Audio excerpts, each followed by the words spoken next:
수요기도에 나오신 우리 성도들 가정에 하나님의 크신 은혜와 평강이 넘치시길 소망합니다.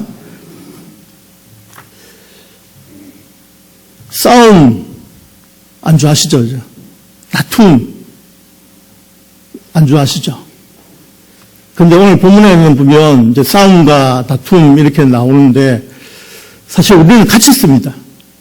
부부 싸움하는 것도, 부부 다툼하는 것도 싸움이고, 형제 간에 다툼하는 것도 싸움이고, 그렇게 하는데요. 원문에 보니까, 좀 다르게 사용합니다. 이제 다툼이라는 것은 소규모의 그런 싸움인데요. 이게 개인적인 싸움을 우리는 다툼이라고 그러고, 싸움은 이제 집단적인 거지 않습니까? 대규모로, 전쟁과 같은 그런 것을 싸움이라 그렇게 이야기합니다. 근데 우리는 뭐 집에서 싸워도 싸움이고 다투도 싸우고 다 싸움이잖아요. 근데 싸움이라든지 여기 보면 이제 싸움 또 다툼, 정욕, 욕심, 살인, 시기 이런 게 다 하나님께로부터 나오는 게 아니라 이 마귀 사탄으로부터 나오는 것이다라는 것을 우리가 기억하면 좋겠습니다. 1절은 싸움의 원인에 대해서 말씀하고 있고요. 싸움에도 원인이 있어요. 그냥 싸우는 거 아니에요. 싸움의 원인이 있고 2절은 보면 싸움의 본질이고 3절은 이제 싸움의 해답에 되는 부분들인데 싸움에도 끝이 있잖아요. 결과가 나중에 나옵니다. 부부싸움을 하더라도 보면은 주도권 다툼을 많이 하잖아요.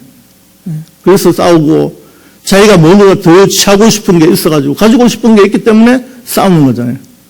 형제간에는 마찬가지고 다 어디서 나오냐 보면 싸움의 원인이 욕심이라는 겁니다. 욕심이 잉태한 적 죄를 낳고 죄가 등성한 적 사망을 낳느니라. 인간의 욕심은 끝도 끝도 없는 거예요. 많이 가진 자가 좀 나눠주면 되는데 가진 자가 더 가지려고 하니까 싸우죠. 형제간에 싸우고 돈 때문에 싸우고 또 미워하고 시기하기 때문에 싸우기도 하는데 그런 싸움이 일어나는 것을 우리가 보게 되는데요. 지금 시간에 또 보면 아마 가정에서도 싸우는 가정들이 있을 거예요. 아니, 우리 수익에 나오신 거 좀 말고요. 예배들이 잘 나오신 거예요. 안 그러면 가정에서 싸우고 또 요즘은 이제 또 자녀들과 부모가 또 싸워요. 소통이 안 된다고. 대화가 안 된다고. 자녀들과 싸우기도 하고 또 부부간에도 싸우기도 하고 형제간에도 싸우기도 하고 싸움을 이제 통했는데 싸움의 원인은 뭐냐면 오늘 말씀 1절에 보면 싸움의 원인에 대해서 말씀하는데 너희 지체 중에서 싸우는 정욕으로부터 나는 것이 아니냐. 싸우는 정욕으로부터 나는 것이 아니냐. 이 정욕이라는 것은 욕심, 욕망 이런 뜻을 다른 뜻을 담고 있는데요. 거기서부터 원인이 일어난다는 거죠. 싸움은 욕심으로부터 시작됩니다. 욕심만 열어놓으면 안 싸울걸요. 그래서 문제로는 이제 2절에 보면 싸움의 본질에 대해서 이야기하는데 너희는 욕심을 이라도 얻지 못하며 살인하며 시기하여도 눈이 취하지 못함으로 다투고 싸우는도다. 자기가 얻지 못하기 때문에 취하지 못하기 때문에 계속해서 싸우는 거예요. 그럼 교회에서 안 싸울까요? 우리 세속들은 좋은 교회에서 안 싸우는데요. 다른 교회 이야기 들어보면 싸웁니다. 서로 주도권 정사뿐만 아니라 취하고 싶었어. 자기 뜻을 얻고 싶어서 그러한 일들이 일어나는 거죠. 싸움은요, 하나님이 주시는 거 아니에요. 마귀가 주는 거예요. 다툼도 마찬가지고, 시기도 마찬가지고. 우리가 기도도 마찬가지지 않습니까? 기도는 왜 합니까? 기도를 하는데 왜 얻지 못하죠? 기도 안 하기 때문에. 첫 번째는 기도하여도 얻지 못하는 것은 첫 번째는 구하지 않기 때문에 그렇다. 기도하셔야 하나님이 응답해 주신 줄 믿으시기 바랍니다. 두 번째로는요, 우리가 왜 얻지 못하느냐, 기도를 구하여도 받지 못하고 얻지 못하느냐 하면 정욕으로 쓰려고 잘못 구하기 때문에, 욕심 때문에 기도 응답이 잘 안 돼요. 그 두 가지만 생각하시면 기도에 접목시킬 수 있는 거예요. 근데 오늘 말씀은 이제 전체적으로 뒷부분에서 말씀을 삼았습니다. 설교의 제목과 같이 은혜 받은 성도의 삶이 어떻게 해야 되느냐라는 것을 말씀드리려고 합니다. 4가지의 말씀을 드리려고 하는데요. 우리가 이제 은혜 받은 사람들 삶, 그리고 우리가 살아가면서 세상에 있고 또 하나님이 있잖아요. 세상을 속일 것인가 하나님을 속일 것에 따라서 우리가 하나님과 원수가 되기도 합니다. 세상 것을 더 사랑하고 세상 걸 부탁하게 되면 하나님과 분명히 원수가 되거든요.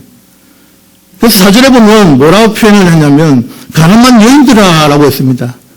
가늠한 여인들아, 세상과 벗된 것이 하나님과 원수됨을 알지 못하느냐. 그런즉 누구든지 세상과 벗이 되고자 하는 자는 스스로 하나님과 원수가 되는 것이니라. 우리 예수 믿는 사람들도요, 한쪽 발은 세상에 두고 한쪽 발은 하나님께 두면 어떻게 됐습니까? 가랑이가 찢어지지 않겠습니까? 그렇죠? 우리는 택해야 되는 것이죠. 믿는 사람들도 하나님께 속하고 하나님을 의지하고 해야 되는데 세상을 발붙이고 세상을 덧칠해버리면 이게 원수가 된다라는 것을 말씀합니다. 세상과 벗이 된다는 것은 무슨 뜻일까요? 세상은 살아계신 하나님과 정말 다르잖아요. 하나님을 대신하잖아요. 우리가 살아계신 하나님을 믿고 하나님 편에 서야만이 또 하나님의 복을 누릴 수 있는 그런 삶들을 우리가 살아갈 수 있는 것입니다. 하나님과 원수되면 안 되는 거죠. 세상과 붙어야게 될 때 그렇게 된다고 그렇게 말씀합니다. 그런데 우리는 항상 겸손하고 낮아지고 하나님을 섬기는 삶을 살아가는 것이 필요합니다. 5절 6절 말씀 우리 다 같이 한번 읽겠습니다. 5절 6절입니다. 너희는 하나님 우리에게 속에 거하게 하신 성령이 시기까지 사모한다 하신 말씀을 헛된 줄로 생각하느냐. 그러나 더 큰 은혜를 주시나니 그러므로 이르시되 하나님이 교만한 자를 물리치시고 겸손한 자에게 은혜를 주신다 하였느니라. 우리 속에는 성령 하나님이 거하십니다. 성령 하나님이 우리와 함께 하십니다. 우리의 연약함을 알고요. 어떻게 기도해야 될지 알고 죄를 깨닫게 하고 회개하게 만드시는 분이 성령 하나님이십니다. 우리가 예수 잘 믿게 만드는 게 성령 하나님이시고 우리가 사모할 것은 더 큰 은혜를 사모하는데 어떤 자에게 주시느냐? 겸손한 자에게 주시는 것입니다. 6절에 보니까 교만한 자를 하나님이 교만한 자를 물리치시고 겸손한 자에게 은혜를 주신다 하였느니라. 잠언 3장 34절의 말씀 보니까요. 진실로 그는 거만한 자를 비웃으시며 겸손한 자에게 뭐 하신다고요? 은혜를 베푸시나니. 겸손한 자에게 은혜를 베푸신다. 우리가 은혜를 받으려면 겸손해야 됩니다. 낮아지셔야 됩니다. 오늘 말씀에서 우리가 은혜 받는 성도의 삶의 첫 번째는 은혜 받는 성도의 삶을 살려면 첫째로는요. 하나님께 복종하고 마귀를 대적해야 합니다. 우리가 하나님께 복종하고 마귀를 대적하면서 그렇게 살아야 합니다. 7절 말씀을 보십시오. 그런즉 너희는 하나님께 복종할지어다 마귀를 대적하라. 그래야면 너희를 피하리라. 하나님 앞에서 낮아질 때 우리는 두 가지 모습을 발견하게 되는데요. 하나님 앞에 존귀한 모습이고 사람들 앞에서는 비참한 모습입니다. 마귀는 항상 충동질을 하는데 세 가지를 합니다. 우리의 혈기나 의심이나 분노를 자극해서 전폭시키기도 하고, 마귀는 죄에 대해 대수롭지 않게 생각하게 만들기도 하고, 마귀는 세상의 영광을 보여주면서 우리가 하나님을 믿으면 세상의 좋은 것을 다 놓칠 수 있다라고 속삭이는 거죠. 하나님을 대적하는 게 마귀인데, 마귀가 가장 좋아하는 게 뭐냐면요, 하나님과 가까이 하는 걸, 마귀가 가까이 하는 걸 싫어하고 멀리 하는 걸 좋아해요. 죄를 짓고 세상적인 삶을 살아가고 세상을 부탁하고 살고 그렇게 하면 마귀가 좋아하는 거죠. 안 건드립니다, 마귀는. 그런데 어떤 사람이 가장 싫어하냐면 하나님 앞에 예배하는 자, 기도하고 말씀을 붙들고 살아가고 하는 자를 마귀가 유혹을 하거든요. 넘어뜨리려고 하거든요. 그때 우리는 마귀를 대적해야 되는 거죠. 싸워야 됩니다. 그때의 싸움이 필요한 거죠. 그걸 영적인 싸움이라고 합니다. 우리가 마귀와 싸워서 이길 수 있는 방법이 있어야죠. 무기를 주셨어요. 그게 뭐냐면 에베소서 나오는 성령의 검입니다. 하나님의 말씀을 가지라라고 했습니다. 우리가 마귀가 이길 수 있는 방법은 하나님의 말씀을 가지고 이기는 거예요. 승리하는 삶을 살아가는 것입니다. 하나님의 말씀을 선포할 때 마귀는 결박되어지고 또 하나님을 찬송할 때 마귀 세력은 달아납니다. 그래서 우리는 찬송과 기도와 말씀이 중요한 거죠. 우리 삶 가운데서. 하나님께 복종하는 일은 자기를 낮추고 기꺼이 모든 죄에 대해서 죽는 것입니다. 우리가 하나님께 은혜 받았지 않습니까? 은혜 받은 성도님들 아닙니까? 은혜 받은 성도님들의 그런 삶을 살아가는 것이 중요하지 않겠습니까? 어떻게 하면 살아갈까? 첫째는 하나님께 복종하고 마귀를 대적하면서 그렇게 살아야 합니다. 두 번째는요? 둘째는 은혜 받은 성도님들의 삶을 살려면 하나님을 가까이 하고 손을 깨끗이 하고 마음을 순결하게 하나입니다. 우리 8절 말씀을 우리 다 같이 한번 읽겠습니다. 시작.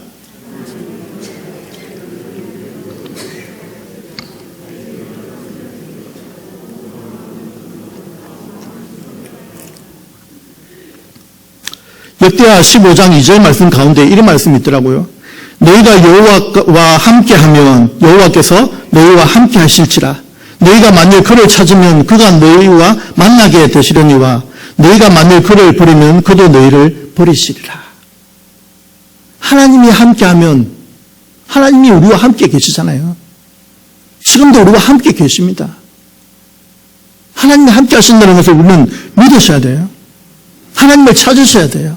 오늘 밤 왜 수요기도에 나오셨습니까? 하나님을 만나기 위해서, 하나님의 음성을 듣기 위해서, 하나님을 찾으면 하나님 만나주시겠다고 약속하셨습니다. 오늘 이 수요기도에 우리가 예배드리는 가운데, 말씀을 듣는 가운데, 기도하는 가운데 하나님을 만나는 귀한 시간 되시기를 예수님 이름으로 축복합니다.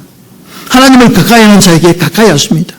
은혜 받고 사는 성도님들은 하나님을 멀리서 바라보는 식으로 섬기면 안 됩니다. 하나님 발 앞에서 섬겨줘야 돼요. 하나님이 내 옆에 계시는 것처럼 그렇게 사셔야 되는 것이죠. 그렇게 하나님께서도 우리에게 가까이 오시사 우리의 기도를 들어주시고 연약한 팔을 붙들어 주시고 우리를 도우시고 사정을 알아주시고 은혜를 베풀어 주시고 우리를 더서 사용하시는 것입니다. 우리가 세상을 멀리하는 것은 그것에 진짜 복이 없기 때문에 그렇습니다. 진짜 복은 하나님께 있고 하나님 자체가 복이십니다. 그래서 하나님을 가까이 하는 것이 우리에게 진정한 복입니다. 시편 73편 28절 말씀 우리 다 같이 한번 읽겠습니다. 시편 73편 28절 다 같이 읽습니다. 하나님께 가까이 함이 내게 복이라. 내가 주의 여호와를 나의 피난처로 삼아 주의 모든 흔적을 전파하리이다. 이 말씀을 보면 하나님을 가까이 하는 것이 복이다. 우리가 하나님 은혜 받은 성도로서 살아가려면 세상은 멀리하고 죄는 멀리하고 하나님을 가까이 하셔야 됩니다. 그래야 복을 받을 수 있습니다. 다음 말씀은 손을 깨끗이 하라는 말은 행동을 정결을 하게 하고 깨끗한 생활을 하라는 것입니다. 은혜 받은 성도님들은 하나님을 가까이 하고 깨끗한 생활을 해야 합니다. 손으로 구제하고 선을 행하고 남을 도와주고 봉사하며 긍휼을 베푸고 아름다운 일을 해야 합니다. 오늘 우리 성도들은 손을 깨끗이 하여 인정을 베풀며 선을 행하며 자비의 손을 가지고 사는 성도들 되시기를 예수님 이름으로 축복합니다. 두 마음을 품은 자들아 마음을 순결하라고 하는 것은 날마다 우리에게 우리 마음을 찾아드는 세상적이고 악한 생각을 떨쳐버려야 합니다. 우리 마음속에요 하루에 수십만 가지 악한 생각을 한다고 그래요. 우리의 마음이 있지 않습니까? 마음에 마귀가 항상 악한 생각을 집어넣어요. 자꾸 죄를 짓게 만듭니다. 그 말씀으로 물리치시라는 거죠. 날마다 하나님의 기뻐하시는 생활을 하라는 의미입니다. 하나님의 말씀을 외우고 찬양하며 축복을 생각하여 마음을 순결해야 합니다. 여기서 두 마음은 세상을 사랑하는 마음과 하나님을 사랑하는 마음을 가리키는 것이죠. 은혜 받은 성도들은 이 두 마음을 품지 말라는 것입니다. 오직 한 분 하나님 마음만을 품으라는 것이죠. 그 세상적인 마음을 자꾸 품는 거예요. 악한 생각을 자꾸 해가지고 들어오니까 이걸 감당을 못해서 악한 생각이 들어오면 그걸 받아들이게 되면 몸으로 행동하게 되는 것이죠. 죄를 짓게 되는 것입니다. 돈이나 명예나 권세나 지식이나 오락, 향락, 기타 세상에 있는 것들을 사랑하면 마음이 복잡해지고 더러워집니다. 오직 예수님 사랑, 하나님 사랑하는 마음만이 있어야 순결해질 수 있습니다. 우리 성도들은 두 마음을 품지 말고 오직 하나님만을 사랑하는 마음으로 순결한 마음을 가지고 살아가는 성도들 되시기를 바랍니다. 셋째로는요, 회개하며 살아야 합니다. 9절 말씀을 보면 슬퍼하며 애통하며 울지어다. 너희 웃음을 애통으로 너희 즐거움을 근심으로 바꿀지어다라고 말씀합니다. 말씀대로 살지 못하는 것을 회개하며 살라는 뜻이죠. 우리가 하나님을 믿지만, 하나님을 의지하지만 내 마음대로 살아갈 때가 많습니다. 전적으로 100% 하나님을 의지해야 되는데 그렇지가 못하더라고요. 세상적으로 살아다 보면, 세상과 더불어 살다 보면 말씀대로 살지 못할 때가 많이 있습니다. 그때마다 우리는 회개하잖아요. 하나님 앞에 나오자마자 회개 기도하잖아요. 하나님 용서해 주십시오. 하나님 불쌍히 여겨 주십시오. 하나님 긍휼히 여겨 주십시오. 라고 기도하지 않습니까? 예수님도 이와 같은 말씀을 하셨습니다. 마태복음 5장 4절에 애통하는 자는 복이 나니 그들이 위로를 받을 것이며, 그리스도인에게는 회개가 필수입니다. 회개 기도가 필수인 것이죠. 우리가 짓는 죄 있지 않습니까? 생활하면서 짓는 죄는 우리가 회개함으로 용서받는 줄 믿으시기 바랍니다. 그래서 회개 기도가 우선이 되어지고, 구원받은 그리스도인들은 항상 기뻐하며 살아야 하는 것이 원칙이지만 원하는 선을 행치 못하고 원치 않는 악을 행할 때가 있고, 또 약하여 넘어지고 쓰일 때가 있고, 선을 알고도 행치 못하고 말씀 듣고도 실천하지 못하고, 이러한 죄와 허물이 생겨날 때 우리가 회개하기 위해서 슬퍼하며 애통하며 울라는 것입니다. 그래서 우리가 눈물로 흘릴 때 회개 기도할 때 있지 않습니까? 슬퍼하며 애통하며 울지어다. 이것이 참 어려운 성도의 삶입니다. 은혜받은 성도의 삶은요, 항상 회개해야 합니다. 하나님, 하루 동안, 한 주 동안, 주일로 지금까지 살아오면서 알게 모르게 지은 죄들을 용서해 주십시오. 그렇게 회개 기도하는 것입니다. 하나님보다 더 사랑하셨다면 내려놓게 하시고, 하나님만을 전적으로 의지하게 해달라고 그렇게 기도하는 것입니다. 성도에게는 기쁨과 웃음이 항상 있어야 하지만, 다른 한편은 죄를 회개하는 애통의 눈물이 있어야 되는 거죠. 하나님 불쌍히 여겨달라고, 긍휼히 여겨달라고, 그런 기도가 필요한 것입니다. 성도인들에게는 회개의 눈물이 종종 있어야 심령이 소생되고 주님의 위로를 받는 축복이 임한다는 사실을 기억하시기 바랍니다. 하나님부터 위로가 임하고 또 하나님부터 축복이 임하려면 우리 심령이 살아나야 돼요. 마음이 움직여야 돼요. 그것이 회개 기도다라는 것이죠. 은혜 받은 성도의 삶을 살려면 우리가 회개가 필요하고, 네 번째로는요, 주님 앞에서 낮추는 겸손한 삶을 살아야 합니다. 10절 말씀을 보시면 주 앞에서 낮추라. 그리하면 주께서 너희를 높이시리라 라고 했습니다. 내가 낮아지면 하나님이 높여주시는 거예요. 주님 앞에서 낮추는 삶 필요합니다. 우리도 주님 앞에 항상 자신을 낮추고 겸손하게 주님을 섬기면서 주님의 영광을 위해서 찬송하며 경배드리며 축도를 충성하며 살아가는 성도들 되시기를 바랍니다. 겸손하는. 낮추는 게 겸손 아닙니까? 그렇죠? 근데 다들 높아지려고 해요. 낮아져서 섬기려고 하지 않습니다. 섬김을 받으려고만 하죠. 예수님이 이 땅에 오신 목적이 섬김을 받으려고 오신 게 아니라 섬기러 오셨잖아요. 우리도 예수님의 제자고 또 하나님의 자녀라면 완전히 섬기는 삶을 살아가야 되는 것입니다. 그러면 주께서 너희를 높이시리라 그렇게 말씀하시는 것이죠. 오늘 말씀을 묵상하고 또 말씀을 살펴보면서 은혜 받은 성도로서의 어떤 삶을 살아야 될 것인가, 그 해답을 주고 있습니다. 사랑하는 성도 여러분, 은혜 받으셨지 않습니까? 은혜 받았기 때문에 우리가 이 자리에 앉아 있는 것입니다. 우리가 예수님을 믿고 하나님의 백성이 되고 하나님의 자녀가 되기 때문에 하나님을 찬송하고 예배하고 하나님이 기뻐하시는 일들 그렇게 하는 것입니다. 여러분들의 한 가지 소원이 주님의 기쁨이 되는 그런 삶이 되시기를 바랍니다. 나 주님의 기쁨 되길 원하네요. 옛날에 진짜 많이 불렀습니다. 하나님 꿈마다 나 주님의 기쁨 되길 원한다. 내가 한 가지 소원, 주님의 기쁨이 되는 것이다. 동일하게 여러분들 찬양을 부를 것이 아니라 이 고백이, 이 가사가 여러분들의 고백이 되셔야 된다는 거죠. 우리가 찬양을 통해서 많은 은혜를 받았습니다. 그러면 그 말씀대로 우리가 살아가는 것이 중요하죠. 주님의 기쁨이 되기 위해서는 은혜 받은 성도의 삶을 살아가는 것입니다. 네 가지입니다. 은혜 받은 성도의 삶은 첫 번째는 하나님께 복종하고, 무조건 복종입니다. 순종이라고 이야기했는데 복종입니다. 마귀를 대적하며 살아가는 것입니다. 두 번째로는 하나님을 가까이 하고 손을 깨끗이 하고 마음을 성결하게 살아야 합니다. 세 번째로는 회개하면서 살아야 합니다. 네 번째로는 주님 앞에서 맞추는 겸손한 삶을 살아가야 되는 것입니다. 이런 네 가지를 기억하고 살아갈 때 우리가 의뢰받은 성도의 삶을 살아갈 수 있고 누릴 수 있는 것입니다. 오늘 우리 주변에 많은 일들이 일어나고 있습니다. 많은 싸움들이 일어나고 있고 다툼들이 일어나고 있고